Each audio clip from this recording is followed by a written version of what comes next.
नमस्कार दोस्तों, आप सभी का एक बार फिर से स्वागत है हमारे YouTube channel civil service institute में।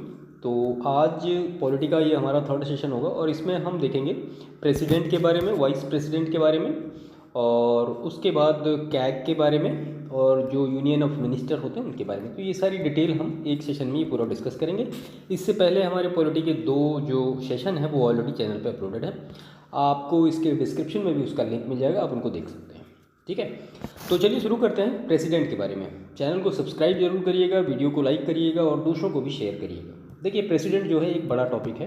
अगर हम बात करें भाग पाँच में डिटेल में दिया गया है। तो भाग पाँच में क्या है भाई, तो वहाँ पे है एग्जीक्यूटिव, और एग्जीक्यूटिव में बहुत सारी चीज़ें हैं, जैसे कि राष्ट्रपति है, उपराष्ट्रपति है, मंत्रिपरिषद है, प्रधानमंत्री है और महान्यायवादी है। इतनी सारी चीज़ें एग्जीक्यूटिव में दी गई हैं और उसी का एक पार्ट हम पहले लेते हैं जो कि है राष्ट्रपति। तो सबसे पहले जो राष्ट्रपति की बात आती है, तो राष्ट्रपति से पर्टिकुलर कुछ रिलेटेड आर्टिकल्स हैं जो कि सीधे सीधे परीक्षाओं में पूछे जाते हैं, तो उनको हम यहाँ पे देख लेते हैं।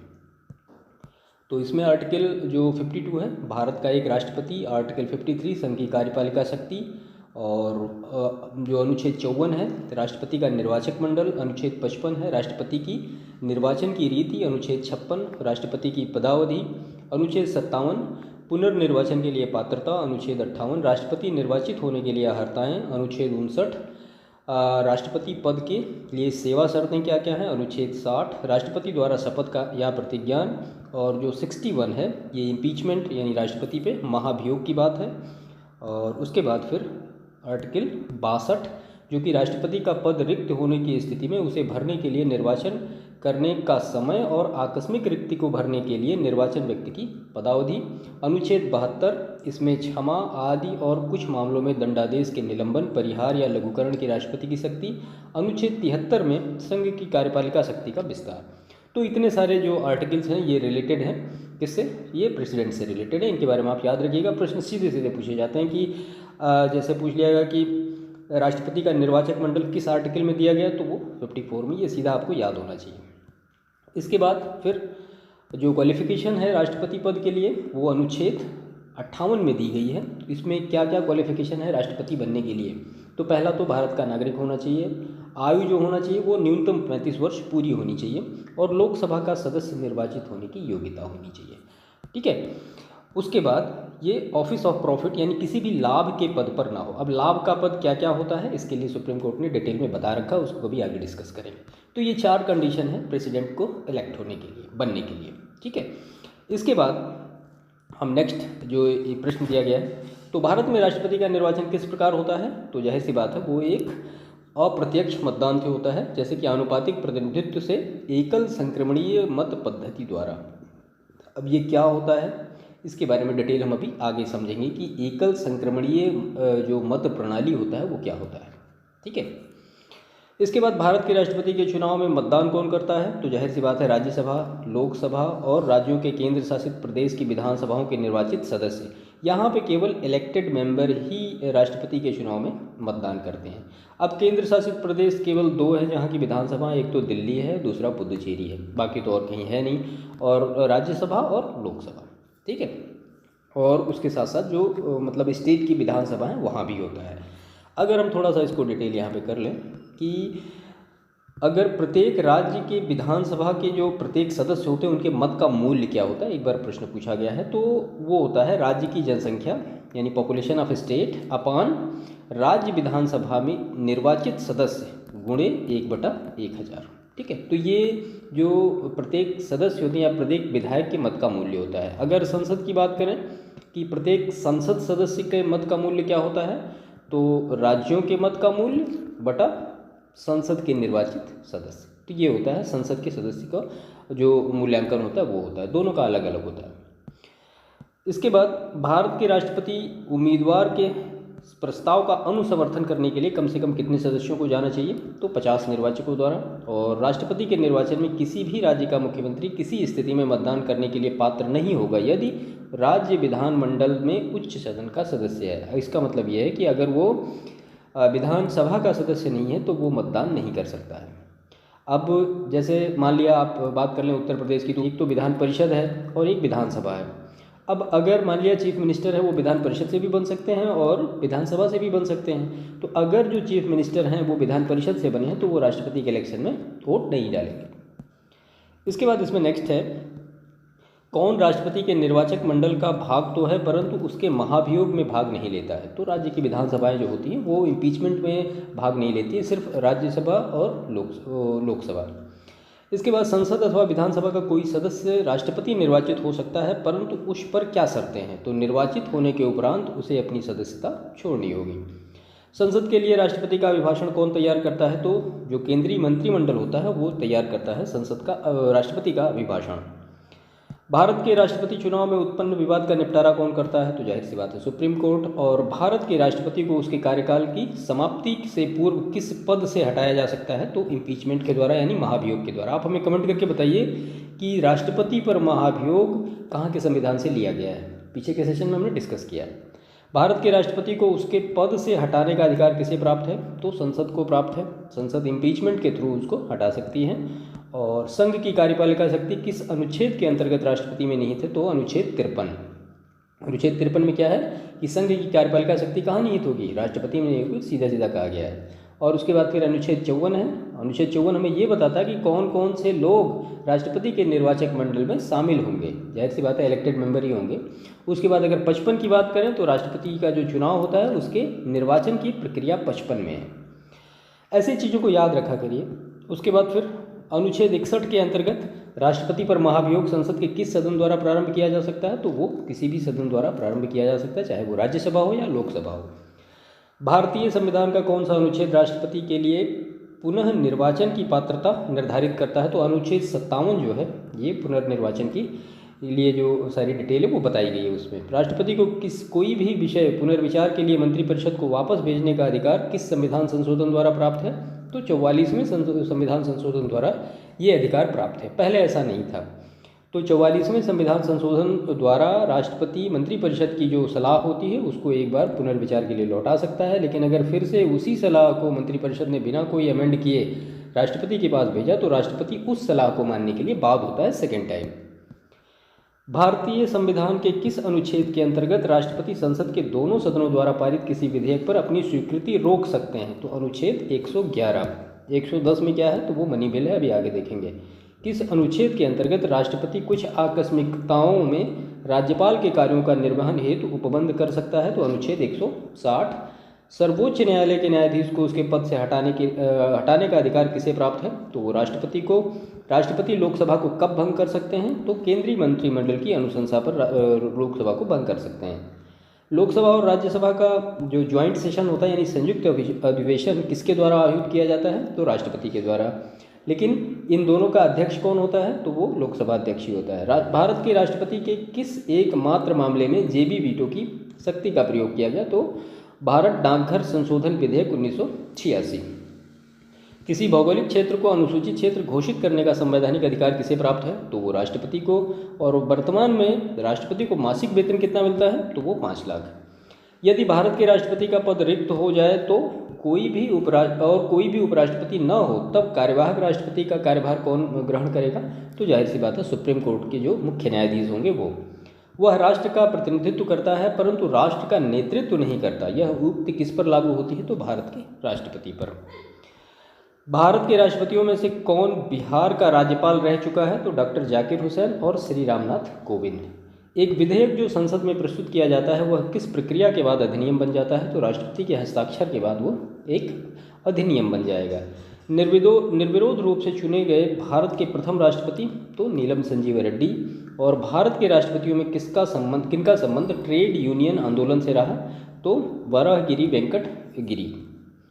राष्ट्रपति का कार्यकाल कितना होता है। तो पद ग्रहण के दिन से 5 वर्ष। ठीक है। भारत के किस राष्ट्रपति को मिसाइल मैन की संज्ञा दी जाती है। तो डॉक्टर APJ अब्दुल कलाम को। और भारत में मुख्य न्यायाधीशों में से किसने राष्ट्रपति के रूप में कार्य किया। तो जस्टिस M हिदायतुल्ला ने। द्रौपदी मुर्मू का भारतीय गणतंत्र के राष्ट्रपति में कौन सा क्रम है। तो वो क्रम है 15वां। और वित्त आयोग की नियुक्ति कौन करता है। तो जाहिर सी बात है राष्ट्रपति। इसके बाद राष्ट्रपति द्वारा क्षमादान की स्थितियां क्या क्या हैं। तो जब दंड सेना न्यायालय द्वारा दिया गया हो और जब दंड संघीय विषय से संबंधित विधि के विरुद्ध अपराध के लिए दिया गया हो और जब दंडादेश मृत्युदंड हो। तो राष्ट्रपति द्वारा नियुक्त अधिकारी कौन कौन हैं? तो प्रधानमंत्री हैं, केंद्रीय मंत्री और राज्यों के राज्यपाल हैं, वित्त आयोग व राजभाषा आयोग के अध्यक्ष सदस्य, उच्चतम न्यायालय और उच्च न्यायालयों के न्यायाधीश, भारत के महान्यायवादी तथा नियंत्रक और महालेखा परीक्षक, संघ लोक सेवा आयोग के अध्यक्ष सदस्य, मुख्य निर्वाचन आयुक्त और अन्य निर्वाचन आयुक्त, राष्ट्रीय मानवाधिकार के आयोग के अध्यक्ष सदस्य, अनुसूचित जाति और अनुसूचित जनजाति आयोग के अध्यक्ष और सदस्य, संघ राज्य क्षेत्रों के राज्यपाल अथवा प्रशासक, दिल्ली व पुडुचेरी के मुख्यमंत्री। तो इतनी सारी जो नियुक्तियां होती हैं राष्ट्रपति के थ्रू होती हैं। जो धन विधेयक को पुनर्विचार हेतु लौटाने का संवैधानिक विशेषाधिकार किसके पास नहीं? तो राष्ट्रपति के पास नहीं है। क्यों नहीं है? क्योंकि बिना राष्ट्रपति की मर्जी से ये जो मनी बिल होता है ये पेश ही नहीं होता है।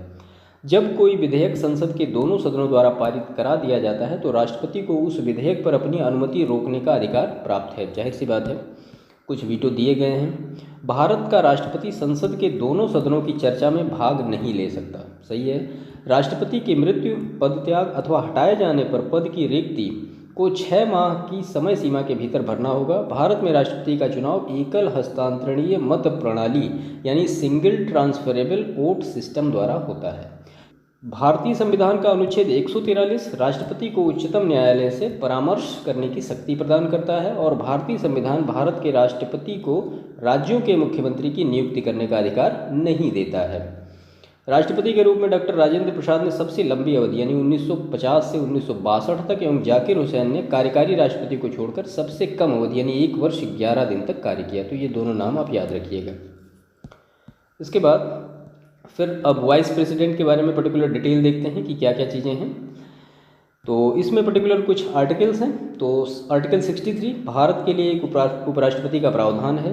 64 जो आर्टिकल 64 है उपराष्ट्रपति का राज्यसभा के पदेन सभापति होना। 65 है उपराष्ट्रपति द्वारा राष्ट्रपति के पद में आकस्मिक रिक्तियों अथवा उसकी अनुपस्थिति में राष्ट्रपति के कर्तव्यों का निर्वहन। 66 उपराष्ट्रपति का निर्वाचन। आर्टिकल 67 उपराष्ट्रपति का कार्यकाल और आर्टिकल 68 उपराष्ट्रपति के पद की रिक्ति की पूर्ति के लिए चुनाव का समय निर्धारण तथा आकस्मिक रिक्ति की पूर्ति हेतु चुने गए व्यक्ति का कार्यकाल। और 69 आर्टिकल में दिया गया है उपराष्ट्रपति द्वारा शपथ या प्रतिज्ञान। आर्टिकल 70 में दिया गया है अन्य आकस्मिकताओं में राष्ट्रपति के कर्तव्यों का निर्वहन। और आर्टिकल 71 है उपराष्ट्रपति के चुनाव संबंधी अथवा उससे संबंधित विषय। तो ये कुछ पर्टिकुलर आर्टिकल्स थे जो कि वाइस प्रेसिडेंट से रिलेटेड हैं। इनसे कुछ रिलेटेड पर्टिकुलर फैक्ट देखते हैं। तो भारत के उपराष्ट्रपति के निर्वाचक मंडल में कौन सम्मिलित नहीं है? तो संसद के दोनों सदनों के सभी निर्वाचित और मनोनीत दोनों सदस्य। देखिए, उपराष्ट्रपति में केवल जो लोकसभा है, राज्यसभा है, वहाँ के सभी सदस्य यानी जो कि निर्वाचित हैं या जो कि मनोनीत हैं। अब जाहिर सी बात है, ऐसा क्यों होता है? तो जो मनोनीत सदस्य होते हैं उनको कौन नियुक्त करता है? तो राष्ट्रपति नियुक्त करता है। इसीलिए यहाँ पे दोनों लोग शामिल हो गए। राष्ट्रपति के चुनाव में क्या था कि भाई अगर मान लिया राष्ट्रपति ने मनोनीत किया है 12 लोगों को, तो वो जो 12 लोग होते हैं वो राष्ट्रपति चुनाव में वोट नहीं डालते हैं। अब उपराष्ट्रपति के निर्वाचक मंडल में दोनों लोग करेंगे। इसको इस तरह से याद रखिएगा। भारत के उपराष्ट्रपति को पद से हटाने संबंधी प्रस्ताव संसद के किस सदन में लाया जा सकता है? तो केवल राज्यसभा में। क्यों लाया जा सकता है? क्योंकि वो राज्यसभा के सभापति होते हैं। राज्यसभा का सभापति कौन होता है? तो उपराष्ट्रपति होता है। किस सदन की अध्यक्षता ऐसे व्यक्ति द्वारा की जाती है जो उस सदन का सदस्य नहीं होता है? तो जो राज्यसभा। और राष्ट्रपति की मृत्यु, त्यागपत्र अथवा हटाए जाने की स्थिति में राष्ट्रपति का पदभार कौन सबसे पहले ग्रहण करेगा? तो उपराष्ट्रपति। और राष्ट्रपति या उपराष्ट्रपति किसी के भी निर्वाचन में राज्य अथवा संसद के किस सदन के सदस्य भाग नहीं लेते? तो राज्य विधान परिषद के सदस्य किसी भी निर्वाचन में भाग नहीं लेते हैं। भारत का राष्ट्रपति अपना त्यागपत्र किसको संबोधित करके देगा? तो वो उपराष्ट्रपति को देगा।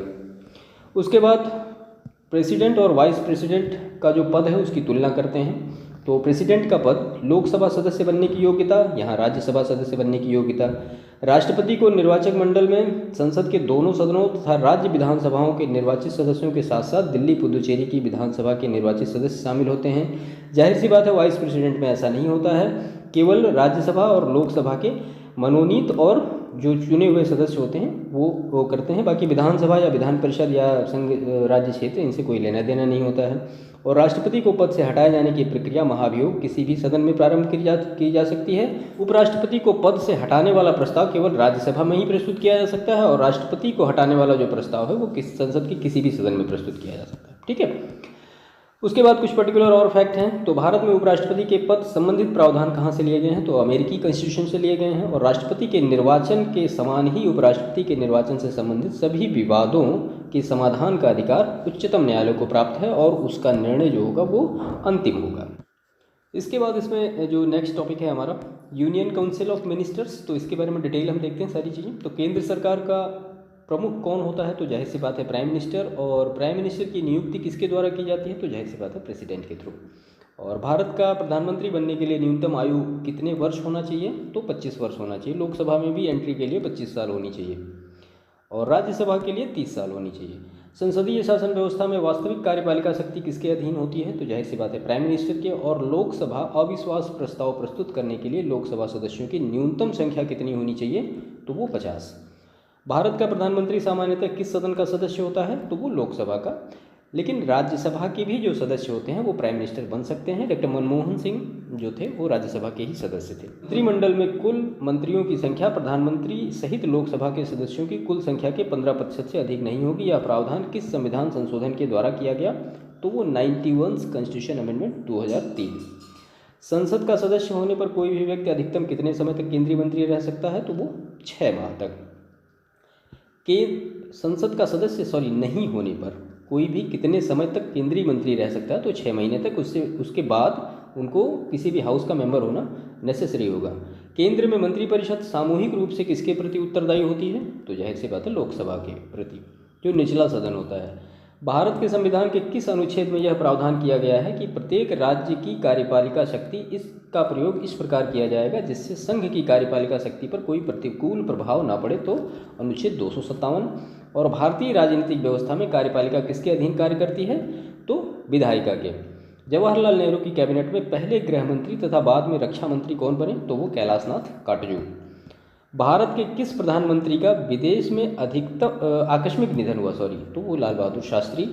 और अपने प्रधानमंत्रित्व काल में कौन सा नेता एक बार भी संसद में उपस्थित नहीं हुआ? तो चौधरी चरण सिंह। संविधान के किस अनुच्छेद में मंत्रिमंडल शब्द का प्रयोग किया गया है? तो अनुच्छेद 352(3) में। संघीय मंत्रिमंडल का पुनर्गठन किसके प्रतिवेदन पर आधारित था? तो गोपाल स्वामी अयंगर के। मंत्रिपरिषद और मंत्रिमंडल में अंतर देखते हैं। देखिए, मंत्रिपरिषद यानी काउंसिल ऑफ मिनिस्टर कैबिनेट स्तर के मंत्री, राज्य स्तर के मंत्री और उप मंत्री। यह एक संवैधानिक निकाय है जिसका वर्णन संविधान के अनुच्छेद 74 व 75 में किया गया है। और सैद्धांतिक रूप से मंत्रिपरिषद को संघ की समस्त कार्यपालिका शक्ति प्राप्त है, परंतु मंत्रिमंडल द्वारा यह इसके कार्यों का निर्धारण किया जाता है। मंत्रिमंडल द्वारा लिए गए नीतिगत निर्णयों का जो क्रियान्वयन होता है वो मंत्रिपरिषद के द्वारा किया जाता है।